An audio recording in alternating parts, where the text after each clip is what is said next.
The other important cash flow analytics that we must be tracking is the headwise breakup of your income and expenses.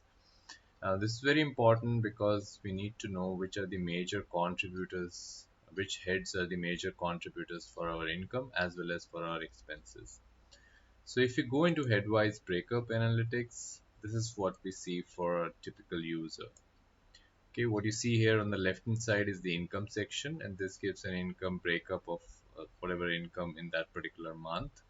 And this right hand side section gives the expense breakup of the expenses done in a particular month. At the top, you would also see the last 12 months listed here. The current selected month is September 2022, and the last 12 months are listed here. So you can see a similar breakup of income and of expenses for any of the last 12 months, okay, in the form of this kind of a pie chart.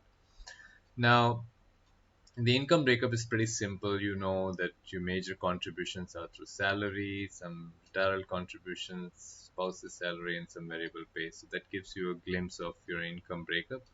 And the expense breakup tells you what are the major contributors to your expenses in September 2022. So, for example, kids' school fees, travel and trips, support for parents, special classes, grocery, etc., etc. Now, this gives you an idea that what have been the top contributors for a particular month, and gives you also a way to try and control some of these expenses, because a lot of people are often surprised by seeing certain heads contributing so majorly in your expenses.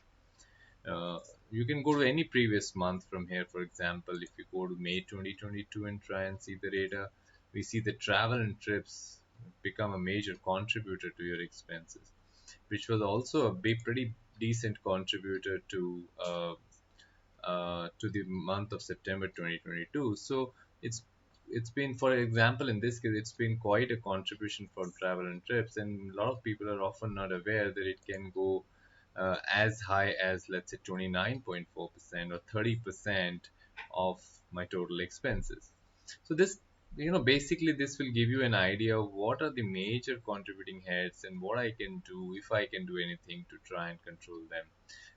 You can come and look at these charts once in 2 3 months and get an idea of what's happening with your income and what's happening with your expenses, and this gives you a clue about what areas to work on.